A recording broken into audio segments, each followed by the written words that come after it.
Welcome to the Apologetics.com radio show, where we challenge believers to think and thinkers to believe. I'm Harry Edwards, your host for the evening. Our topic for tonight is about an article that William Dembski wrote on May 1st titled, Dawkins, the New Cultural Christian. So tonight we want to talk about that article and its contents and what in the world is a cultural Christian, at least in the context of Richard Dawkins. Now, for some of you, you know that Richard Dawkins is probably the world's most famous atheist. He kind of made atheism cool. He made this saying kind of like popular, plastered all over London on London buses, and it goes something like this: there's probably no God. Now stop worrying and enjoy your life. So there was an interview not too long ago where he confessed. Now, this is an ardent atheist, right? Where he wrote a book about Christianity being, you're delusional if you believe in such things. God delusion, yeah. The God delusion, right. But apparently, he's sort of softened his heart a little bit to this and now considers himself a cultural Christian. He actually mentioned those two words together, that he identifies as a cultural Christian. So tonight we want to talk about that, and we titled this show Parasitic Christianity, and we came up with a cool subtext. Lenny did. Lenny, what's the subtext? How Dawkins' atheism can't exist without Jesus. There you go. I love it. So tonight I am honored to have my regular guests tonight. We're going to be talking about it. Dr. Jacob, Daniel, and Lenny Esposito. How are you guys doing?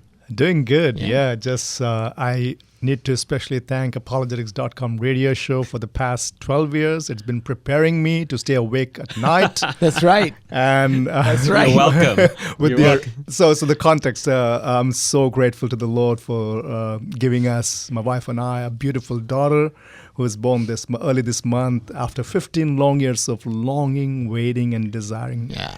Absolute miracle. And she chooses to keep us awake at night sometimes. Sometimes she sleeps well. So I'm grateful, absolutely. And I'm glad you're here, even though it's probably your turn to take care of the baby right now. It's joy. Well, what's going on with you, Lenny? Well, I just got back from a 2-week tour of Europe, walking in the footsteps of the apostles, where we visited some of the different churches mentioned both in the book of Acts and in the book of Revelation. So we went through Paul's travels, right? And we also saw Pergamum and Smyrna and those areas, saw Ephesus, saw Corinth, and actually ended up in Athens, then Rome. Just a great time understanding and engaging in the book of Acts and what Peter, Paul, what John was experiencing, and how that actually played out in the real world, which was really Did you guys exciting. get to visit the 7 churches mentioned in Revelation? Half of the 7. Okay. So we didn't do Thyatira. We didn't. There were a couple. We did do Laodicea, and that was interesting as well.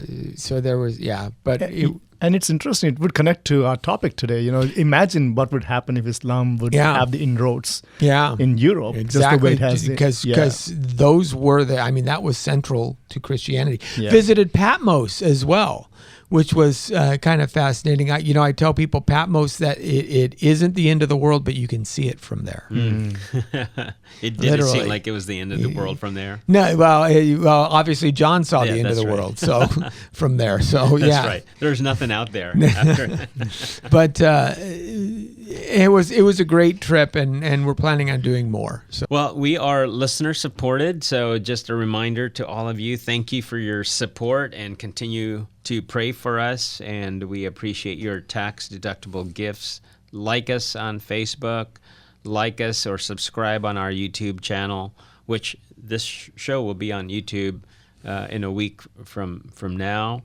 So you can see our faces, and if we recommend books, we'll hold it up even, right?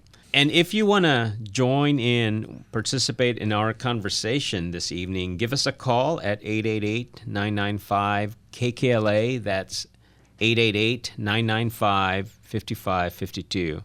So we are talking about Richard Dawkins and his new found religion. I'm going to call that wow, cultural. Quite a statement, because he doesn't quite go that far. He doesn't, but it is now. It's interesting. This all spurs from an interview that he was doing on British television. I think the show is called Leading Britain's Conversation, LBC, and it was on Easter Sunday of this year. So back in March, on Easter Sunday, he was interviewed by Rachel Johnson, I believe her name is, and she was asking what some of his concerns were, and one of his concerns was the rapid influx of Islam into the United Kingdom and how that is reshaping the culture of Britain in its formative areas. And he said that he made the claim, I am a cultural Christian. I like Christmas. I like the carols. I like to hear the church bells, things of that nature. And that a discussion ensued upon that. And then, of course, that spurred folks like William Dembski to write an article asking, wait a minute, isn't this the Dawkins? The same Dawkins who wrote at the beginning of the God Delusion that God is of the Old Testament is the most maniacal, evil, most malevolent, most misogynistic figure to ever grace the pages of any point of literature. Right. So what's going on here? He even said if that God exists, he wouldn't want to know that God, right? Yes, something like that. Yes, exactly. Yeah. And the flaw remains, right? It's the same flaw. If there's no God, how could you arrive at any moral standard, which there's so much appeal to time and again? I think I would put it this way, Harry. It's Dawkins' attempt to reform atheism on the foundations of Christianity. That's what it is. There is this nostalgia. I've lived in England. I was Dawkins' neighbor.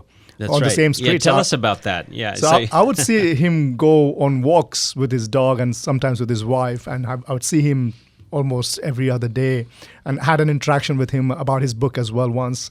And, nice guy when you see and talk to him, and would pray for him. And I'm very confident that God's working in his heart, even through these means. So at the end, I would say that we should pray for him, and may the Holy Spirit work and bring him out of that blindness. And like I said a while ago, it's a step in the right direction. Yes. Right? So definitely softened his heart a little bit, because he sees the alternative and it's not looking very good. And for us Christians, it's again a good pointer to the fact that culture matters. What shapes culture matter. The outcome of culture matters. And it not only impacts the church and people in the church, but also those who are our neighbors. One way to love our neighbors is to really bring our worldview to inform the culture we live in. Yeah, no, that's good. So what do you think Dawkins means when he says he is now a cultural Christian? What do you think he means by that? I think we got to be a little careful, because he's made this statement in the past. This is not something revelatory to just this year. You can go back as far as 2007 and finding him saying such things.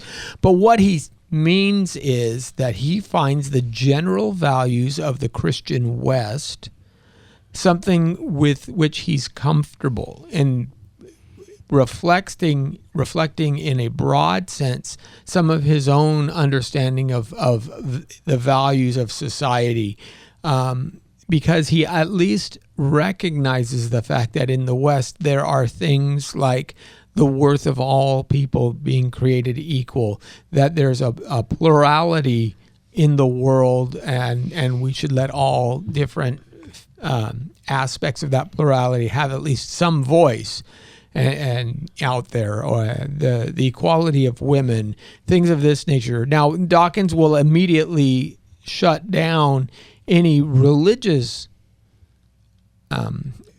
assertions, or he won't allow, he will immediately debunk or try to debunk things like the virgin birth. And in this interview, that's what he does. He actually even corners the interviewer and says, well, you don't believe in the virgin birth, do you? You don't believe. And she says, well, she mentions that she was at the Church of the Holy Sepulchre 2 weeks ago. And she said, there is an essence there. There's a way that it just exudes Christianity in that place.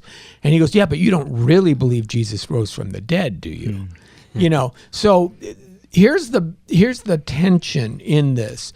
When Dawkins talks about these things in an abstraction, when in 2006, when he's publishing The God Delusion, and there's not the influx of Islam, when he's comfortable within his Christian culture, then he can speak against Christianity with ease. And he did so in other interviews and in other places. He makes Christianity and Islam to be basically equally, not merely fallacious, but equally evil. The root, right? He replaces the idea money is the root of all evil. He replaces that with religion is really the root of all evil. He agrees with Christopher Hitchens that religion poisons everything. They're all waving these flags. And then what happens is the culture starts to change around him with something other than the Christian culture. And now he says, wait a minute, I think I'd rather have the Christian culture than what it's morphing into. Right. There is distinctions between, and he makes that point again in the article, in the interview. He says, of the two, I'd rather live in a Christian culture than an Islamic culture, because Islamic cultures hold to values that I don't hold to. They hold to stoning homosexuals, for example. They hold to the abuse of women, the veiling of women, the subjugation of women. There are other issues that Islam has that would be an affront to me. So when he's saying I'm a cultural Christian, that's what he's saying. Right. But the problem is he wants the icing on the cake without having to bake anything. And I would add to that is that interesting fact is that he was not appealing to cultural atheism. He didn't say that, okay, I long for cultural atheism. The fact remains that if you've traveled around the world, you've seen cultures, you've seen one of the unique aspect of our Christian faith is that, and what is allowed in the world is that it's a culture-making worldview. Yes. Fundamentally. If you look at other worldviews, including atheism, it is culture-consuming worldviews. And that's the fundamental difference. I think, therefore, Dawkins do feel that nostalgia of being raised in that kind of culture where he's been in the midst of that culture-making that Christianity provided. And he even was willing to complain about it when he was in that kind of context. Yeah. But now when the inroads of Islam and other religions and other cultures are coming in, I think he's feeling he's the experiencing, yes, and how that kind of worldview is not tenable. Yes. It's not livable. And we've talked about that before. That's like a famous Ronald Nash thing, when we test worldviews. Can you live it? Yeah. Right? You may like it, you may think intellectually it makes sense, but is it livable? But he's appealing to something that a lot of people do, and I think we should be attacking this as cultural apologists. We should be doing is that this mood of somehow you can belong without believing. And that's the problem. That's the problem. And I think we should be saying that you can't rightfully belong without believing. And this is what we have to offer. So if we had like a sit down, the three of us, with Professor Dawkins, what would you tell him about his cultural Christianity? What would you ask him? I would say it's not that he's ignorant of what Christianity has offered. I think what is needed is for him to be, as a Christian, I would say God has to really regenerate his heart to really see the light and commit to it. That as Christians, we are supposed to pray for him, and also not at the expense of offering an argument that he may have. And he's not been a good philosopher. He's not been someone who has studied theology. He is a biologist who argues, and he is not a good philosopher. If you ask any philosopher, his arguments aren't that credible. But what's happening is that he needs to humble himself and commit to the truth. The issue here is the idea of commitment that he's not able to make, in my opinion. At the same time, I think where he is more proximate to the truth. than he was 10 years ago. So thanks to these challenges that he is experiencing in culture and seeing in culture, may God use that to draw his heart to himself. Yeah, the big problem that I see is, and I'm going to use kind of a biblical allusion, is he wants the fruit without the root. He wants the grapes without the vine. Mm-hmm. And Jesus says, I am the vine, you are the branches. With the good that Christians do and the ideas that Christians propagate that ground individual liberty have their roots in a belief system that centers on the fact that Jesus really did live, that he really did die for our sins, and that he really rose again. If that doesn't happen, then why would Christians scoop babies up off the Tiber River who were abandoned by Romans because they were, quote, defective, unquote? Why would Christians risk their lives and risk their ability to eat to feed perfect strangers? That makes no sense otherwise. There is a moral compunction that drives these things. And this has been tried before. So one of the points that Jacob makes is correct. The reason why there is no atheist civilization, and there ever has been, is because there's nothing to ground their collective atheism. You can't rally around what you don't believe. Right? If there's where do you draw your common moral framework from? Where do you understand what's good and what's right if there's no ultimate transcendent value from which to grow? There was a movement in the UK, and it started spreading across the US, where several atheists noticed how lonely they were getting and how isolated they were getting from one another because they used to have fulfillment within, say, church services.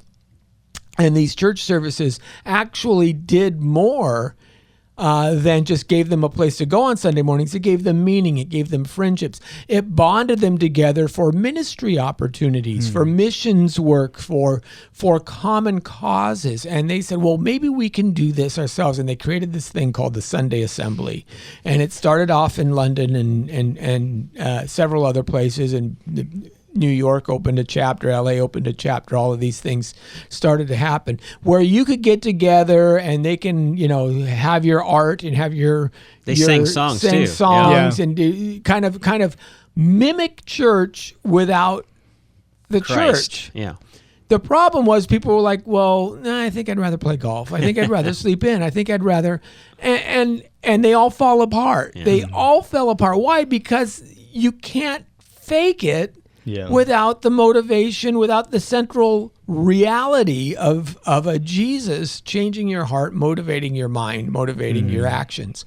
And that's the problem, is you can't have a Christian culture without Christ. It just won't work. And a question that I would ask if we get to actually meet with him is to, or maybe I will motivate him if I can, is to look beyond the questions of what and how, because that's the world he lives in, his academic world and what he does, and onto the question of why, and why revelation is a credible source of truth, and where it comes from. So that would be a question I would really ask him to spend time in, and find the truth in the person of Jesus Christ. See, I would even ask him, like, in all of his personal experience and in all our human experiences, when we see a result, we're always curious about the cause. When we see effects, we're typically curious about what caused the effects. And so when I was thinking about this article and Dawkins claiming to be a cultural Christian, I have this thing that I imagine that he might, it's like the same thing as appreciating a supercar, but not appreciating what makes it a supercar, like under the hood. And it's almost like maybe at some point that supercar's engine got maybe replaced by a lawnmower now, but he's sitting in this nice supercar and it can't figure out why it's not traveling fast anymore. It's not, having supercar properties. And I think in some sense, that's what he's missing. He's realizing the culture and the world around him is changing, but now he's claiming something from his past, and he can't quite attain it. And biblically speaking, we need to understand that when we talk about covenant, there are those in the covenant and there are those who enjoy the provisions of the covenant. Not everyone who is in Israel is an Israelite, right? That's the point. So here in culture, what we do is that a lot of people who enjoy what Christianity has to offer, but what we are doing is that making an appeal that you will reconcile with your Maker, who is the source of the good that we see in culture, and get in covenant with him. And Richard Dawkins, I pray and I believe that one day God will draw his heart to that very covenant that he should be part of. Yeah. So a while ago during the break, we mentioned like Dawkins might be similar to what's going on with Jordan Peterson. Yes. Like he knows all of the right things. I feel like in the deepest recesses of his heart, he wants Christianity to be true, and he, in some ways, wants to submit to it, but he can't quite do it, or there's something He definitely has missing. a nostalgia for the England of his childhood. He definitely has a nostalgia, like I said, for the carols, Yes. for the deep Cultural traditions. capital. Right. Yeah. Well, specifically, those carols are all 100% Christian based. So, Yeah. Christmas. He wants there to be Christmas. He wants that kind of celebration to happen. He doesn't want it replaced with Ramadan, for example. He resonates with the idea of peace on earth, goodwill toward men, as opposed to submission. And so there's these kinds of issues, but again, it's like being a wine connoisseur and complaining that the hills are covered with vineyards. You know, you just can't wipe out the vineyards and expect that the wine is still going to be any good. Right. It just doesn't work that way. And there's only limited choices. This is the third piece. Yeah. It's not like there's any combination of these things. Like we say, these worldviews, they have to be livable. They have to work in a much broader context. The reason why every communistic society that's ever been tried has failed is because communism itself doesn't work. And people say, well, real communism has never been tried. No, you can't even get close to getting real communism tried, because human nature is such that people will say, you know, it's not going to be each one works according to his desire and each one gets according to his need. That'll never work. Right. People will always want to be lazy and you go ahead and work and give to me. And then once it's forced, that's not going to be a fun system anymore. Right. and then what happens is what we see with DEI and everything else, it all boils down to the lowest common denominator. It's never the ones who reach higher, because the ones who reach higher get knocked down because they have more than anyone else. I also wonder how much of his friend's conversion, Ayan Hersey Ali, who converted to Christianity, again, cultural Christianity in one sense, that's how it looks like, has impacted him. I think definitely that was a shock for him when he actually said that he needs to rethink and learn much about. Oh, he did say that. He did say that. So he's going to have to go back to history and figure things out, because obviously he is unfamiliar with the results that Christianity has brought, the positive things that is based on Christianity. And we were talking about even this Oxford fellow, Larry Steintop, and which is a book we would all recommend. What's the title of the book? So he wrote a book called Inventing the Individual, and that talks about how the West and the rise of the idea of the worth of the person comes out of a Christian worldview. And Seidentop notes that in previous societies like Rome or Sparta, or you were a Roman citizen, and that was ultimate, and then everybody else was just fodder in order to support Roman citizenry. Right? It was Rome that was the important thing. So if you don't worship Caesar, for example, you are undermining civilization. You are undermining Rome. And that was why the crime of Christianity was punishable by death, because you wouldn't support the emperor, not because you believed in Jesus per se, but because you believed Jesus exclusively. And he notes that it was, first it was family, and family grew into societies, but in Christianity, you had the individual replacing the family as the focus of immortality. Therefore, if God created humans as equal, as rational agents with free will, then there ought to be an area within which they are freely to choose and be responsible for their own free choices.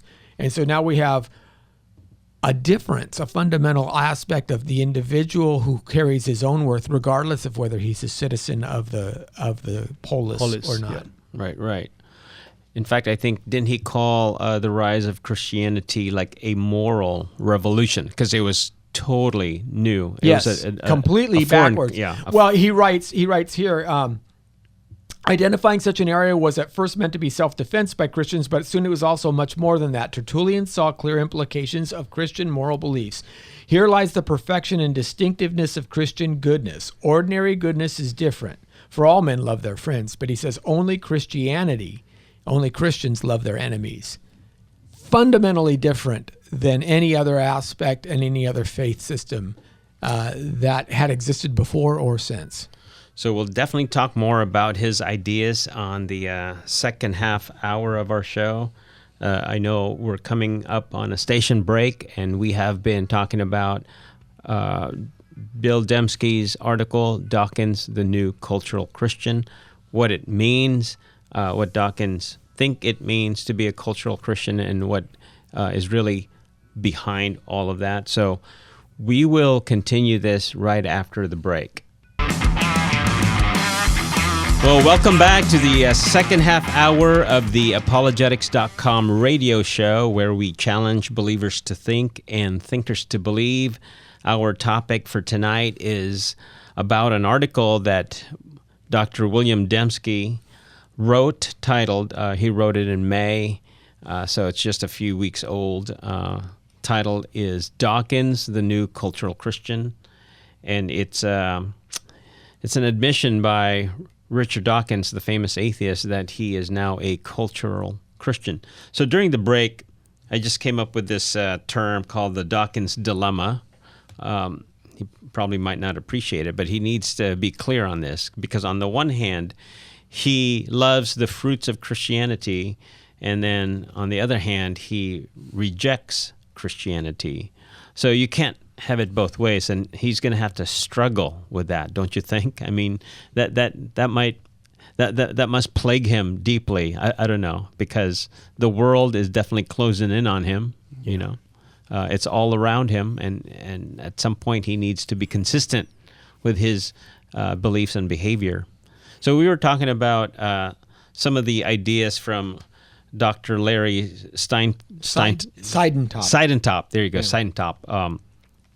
On Oxford Dawn, and he's done a lot of research on, pretty much he says, without question, that the West would not be the West without Christianity. There would be no such thing. And maybe to our listeners and to you, that's not a surprise, but in our current secular thinking, they always rail against those kinds of things. You know, they don't want any kind of religion in secular society. But one cannot deny the fact that it's Christianity that has built all of these things that we enjoy. In fact, there's an atheist by the name of Steven Pinker. He's a Harvard professor, and he wrote a book not too long ago where he looks at all of the indices of human flourishing, like wealth, like apparently wealth globally is increasing, inequality is decreasing, wars among superpowers have been pretty much has dipped to nothing. In fact, apparently it's called the long peace since World War II. So there are many aspects of life around the world, like poverty has gone down. Life expectancy, education, exactly. Health. All of those have gone up. And we can't deny all of those things. And yet it's actually generated by the West, right? He does give reasons. He has reasons for why those things are up.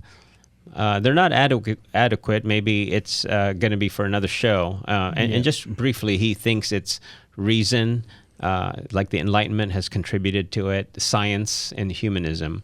We know those three things really fail. Yeah, I would add this, Harry. The basic reason for that is that a lot of cultures, people from other cultures would claim that we had that in our culture. So the major difference that Christian worldview made was making it universal for all people, grounded on the foundation. I call this Christian cultural preamble, that we all are created equal. We have the image of God, not just me, but also my neighbor, who I may agree or disagree with, has that image on them. So the major difference that the Christian worldview done was this idea of universalizing education, universalizing health. So I always ask this question: when was the last time you heard about an Islamic relief agency that reaches out to not only Muslims but also to Christians and non-believers or whoever it may be? You can't name one. There are many who reaches out to Muslim world. Likewise for Hindus. So you don't find a lot of those things, but there are Christian agencies reaching out to people whether they believe or they don't believe, because we hold to this idea that we need to value the fact that they all are created in the image of God and respect that. Well, I mean, I'm just reminded of our current Middle East crisis right now. How many countries have accepted these Hamas refugees or West Bank refugees? How many? Right. Zero. None of the neighboring countries. They won't do it. Yeah. Isn't that interesting, right? Yeah. So there's a lot of protests, a lot of noises out there. Still tribalism going on. But they're not going to get those guys into their border. In fact, as soon as that happened, Egypt closed their borders immediately. And part of the reason is because they understand that they're radicalized. That's right. And they would undercut the very governments of the nations to which they're fleeing, right, which becomes part of the issue. So you see listeners out there, if you're listening to apologetics.com, you even can understand world events just by knowing how cultures move around the world and how certain ideas, and they have their consequences, and it's just not livable, right? It's interesting that when you look at the cultural choices that we have, we aren't talking about quite a few. We're talking about actually some fairly limited choices. So first thing is basis of societies and understanding general morality. There's pretty much three types of cultural points that you can use. There's the culture that's basically power and weakness, right? Power assertion. So basically might makes right. Whoever has the biggest stick, he's the ruler and he makes the laws, the king kind of thing. There's also then the honor shame culture, which is the default for more active or more developed societies where there's a lot of more complexity within the society itself. There's a general understanding of honor that you don't broach. So for the Japanese, honor is success and things like that. And if you behave dishonorably, maybe you have to cut off a finger or something like that in order to regain honor for your family. In Islamic societies, you may lose honor because as a female, you were either sexually promiscuous or possibly even raped, but you still bring shame onto your family, and you have to restore that honor in some way, shape, or form.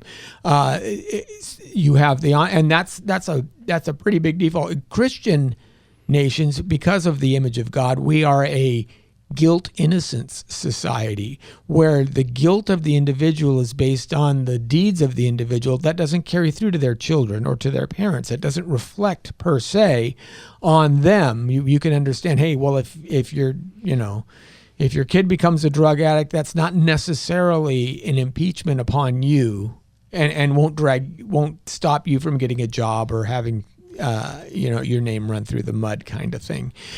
So those are very, very limited. And what you see is when you abandon the Christianity, then you tend to fall back on one of these honor shame type power structures, and that. We see it with cancel culture, for example, that kind of thing. It just becomes, it doesn't become what's true, it becomes what's honorable. Mm-hmm. And again, what other choices are there then? Yeah. So what has fundamentally happened is that Christianity has moved many societies around the world, and at least through the forming of nations, starting with United Nations here, from a purely duty-based society to right-based societies, built on, again, it's not at the expense of duties, but right takes precedence. So that's the Magna Carta, right? Exactly. That's the start of it. So. Because recognizing the dignity of the individual being intrinsic, not acquired. If you have to acquire dignity, you have to perform duty and be qualified by the collective. So if you don't, if you bring shame to the collective, you're excommunicated. That's the cancel culture. Now, what happens in a culture like India, where you have a caste system, where it doesn't matter what you do, you can't ever get honor outside of your caste, because you're stuck for many lives. It has eternal consequences. So if Dawkins have to choose, he may not even choose Hinduism, because it would actually get him stuck in a system, in a locale that he can't actually move out of or exit from. So let's put it this way. During the break, I challenge you guys. Let's imagine that Richard Dawkins is faced with this, what I'm calling the Dawkins Dilemma, right? So he seeks to be consistent with his worldview, his thinking. He wants his beliefs and behavior to match. So he's shopping around for a worldview. What do you think, as he is window shopping, he passes by Islam? We know he rejects that. Well, he might pass by maybe Buddhism or Hinduism or maybe where he's at right now, secularism. What are some of the issues he's going to face as he tries to consider those worldviews? Let me say this from what is obvious and from his own personal experience. Could Dawkins be Dawkins anywhere else other than in a university like Oxford that has a motto that Lord is my light? Yeah. Yeah, that's a good question. Right? That's a good question. And I think we should be asking this question. And so I think he can't do what he's doing in Saudi Arabia. Right. He can't do what he's doing in Nepal or Bhutan or India. Right. He can only do where he is doing. That is at, Oxford University. A place that grants him freedom. Freedom, and started as a seminary. And promoted the fact that there is order in the universe, that we can learn and understand and glorify God with that and spread the light.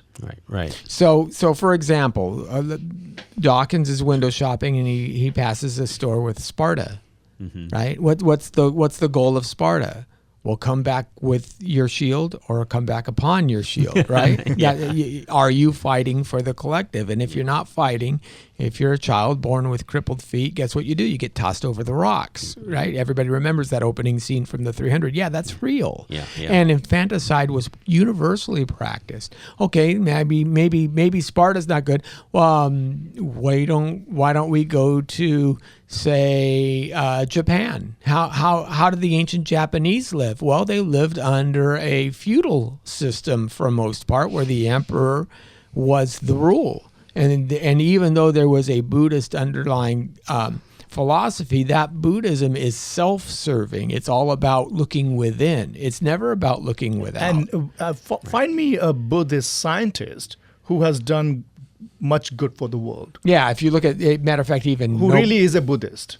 Nobel Peace Prize winners, you see, it's overwhelmingly from Christian nations. Right. The reason, if he truly adheres to the Buddhist idea, he is supposed to do nothing. Yes. Because the idea of reincarnation and the cyclical view of the world. Right. So can he tolerate Buddhism? Right. Yeah. No. No, I don't think he can tolerate the Buddhist logic. That would drive him. His world doesn't nuts. exist in Buddhism. Yeah. His world doesn't exist in Islam, as he claims. I mean, from this whole argument. And it doesn't exist in Hinduism. Right. And he never claimed to actually cultural atheism. The only thing that he claimed was cultural Christianity. And I think he's right on it.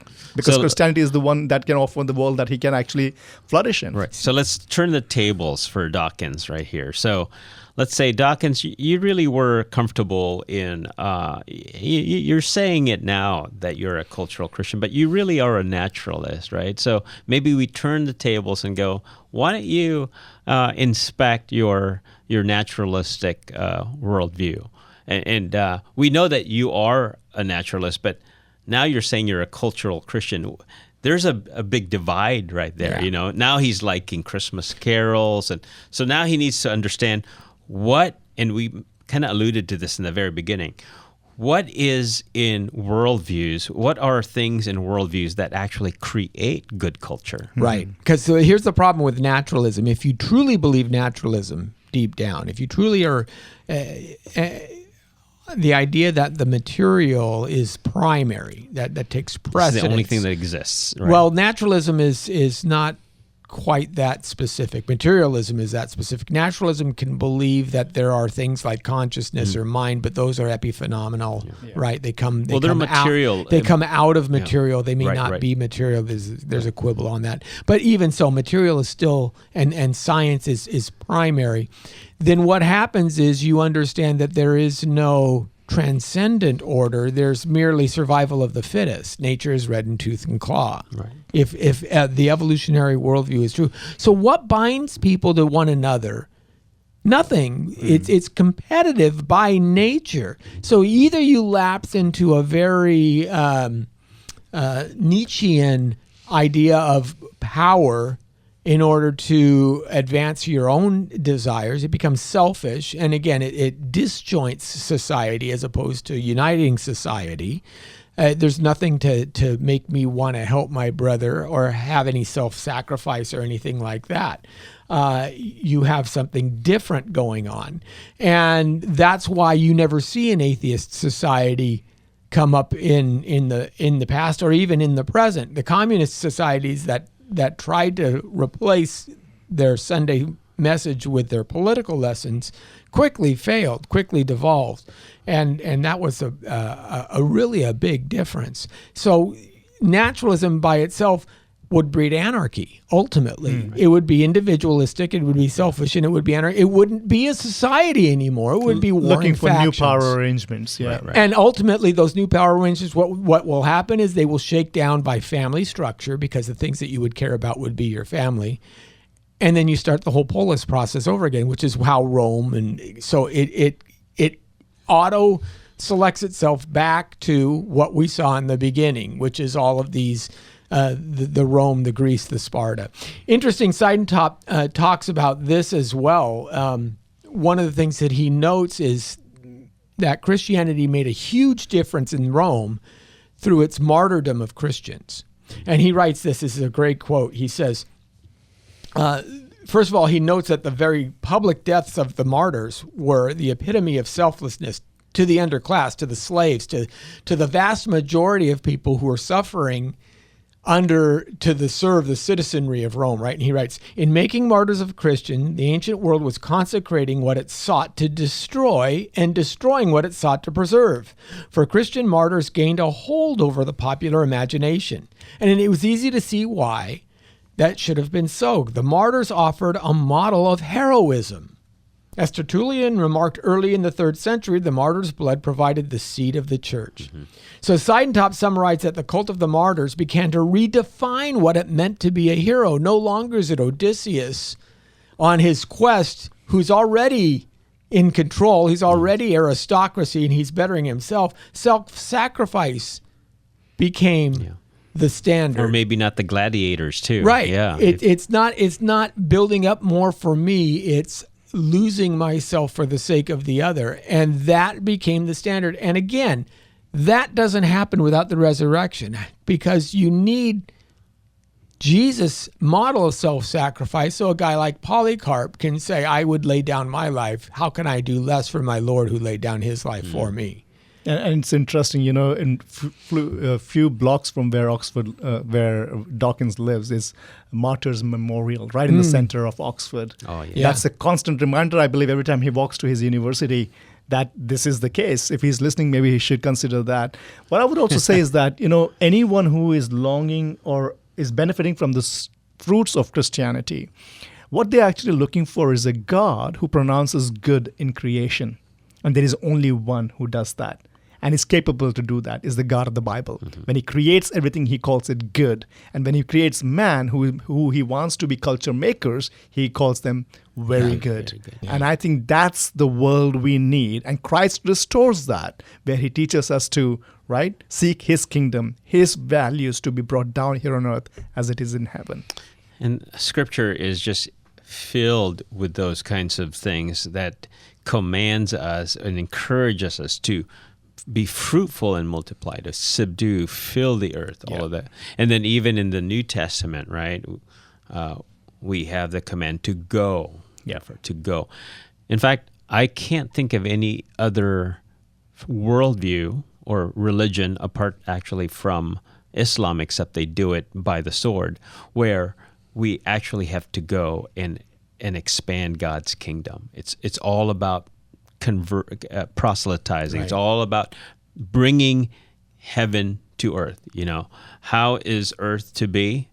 Well, like heaven, as the Lord models that prayer for us. And it's a historical fact and something beautiful that the Scripture talks about. Christ came at the right time in history. Yeah. It wasn't an accident that he came one day. And for the reason is this, that right before the Romans, the general attitude of any emperor or ruler who would go and invade a place would be to decimate that place, bring all the goods back to their own country. Right. Except for the Romans. They would go out and establish a Roman colony. Yes. They were the first one to do that. And that was the right time for Christ to actually say that God's kingdom is not one of us actually aspiring to actually escape from here, not care for the world that he's given us for another land, but take care of what he's given us here, that meek shall inherit the earth, that his kingdom come, his will be done on earth as it is in heaven, because all authority in heaven and on earth is given to him, right? And therefore we go, make disciples of all nations. Now, I know in the article, if one were to read it, the sense I got was Bill Dembski's saying, let's not give all of the credit to Richard Dawkins in terms of how the West has increasingly become, I don't want to say its Christian ethos. Yeah. I'd say that. But so yes, he made atheism popular, but that was just more like pop rather than real. If you were to read social media, you'd think that half of the world is atheist, but it's really a small percentage. But see, that's the success of marketing and all of those kinds of things. And we have to keep that in mind, that atheism is a small percentage. It's probably maybe 2% of the world, 2 or 3% of the world. And yet they have this clout. So in the article, Bill Dembski is sort of downplaying the atheist's role in making our society more secular. So he actually blames an institution. Can you guys guess which institution he blames for part of this? I'm going to call evangelical drift. He puts the blame on the church. The church not doing its job. Yeah. So he lists many ways in which the church has failed, and it might be good to just mention some of them. He talks about the church having a ghetto mentality. There's maybe an adoption of scientific materialism. That's not a surprise, right? How about misguided views of Scripture? Of all of these, he lists 7, right? Yeah. What are some of the things that jump out at you guys? What in all of this, one of the things he points out is we as the church aren't doing a good enough job in educating our congregations in each of these aspects. That Christianity was never meant to have a holy huddle. That's, I understand the initial reaction of, I keep pushing against this and I keep getting stung, so I withdraw. But that's part of being a Christian, is knowing that, they hated me before they hate you, right? And a servant is not greater than his master. This is part of the job description, so that's something that we have to understand, and that, again, that we can rejoice even in our sufferings of being hated, because we know that we're doing the Lord's work.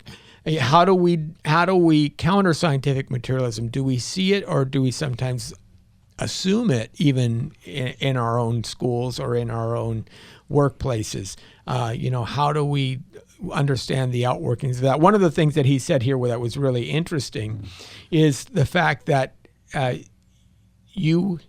he noted, Philip Johnson said this as well, that Christians have to work twice as hard as everybody else.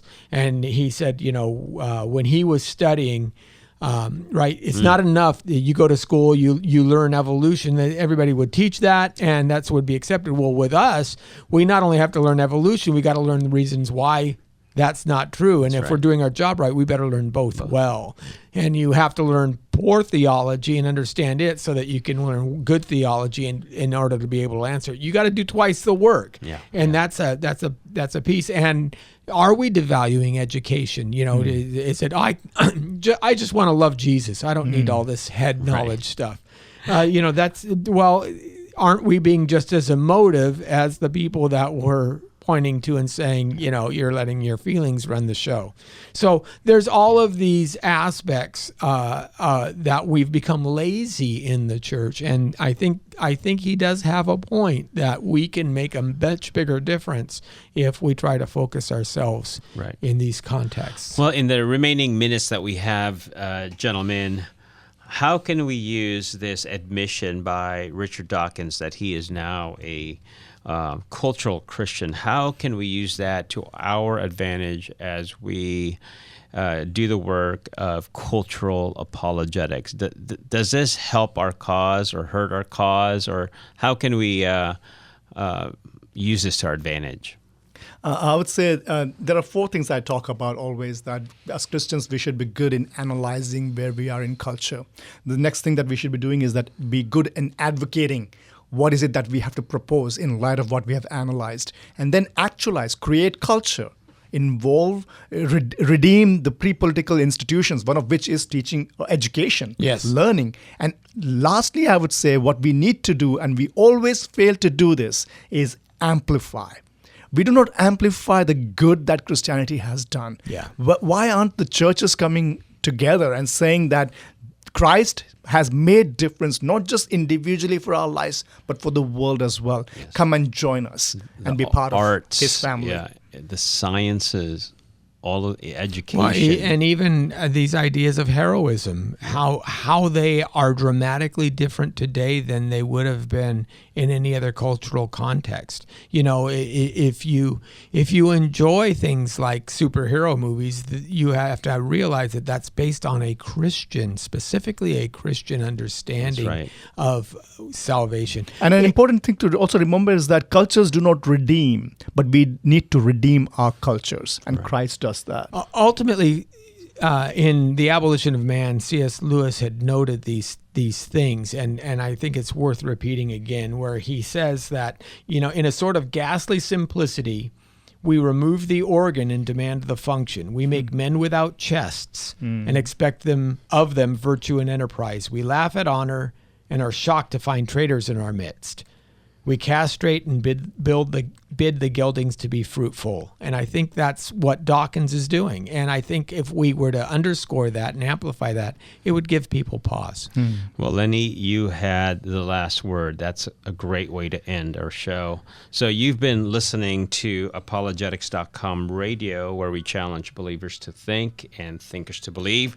Our hope is that you've learned some aspect about the Christian worldview that strengthens your faith and make you want to learn more. Special thanks to my panel, Jacob and Lenny, to our valiant engineer back there, Brandon. Thanks for making us sound good. And to all of you who are listening, until next time, good night.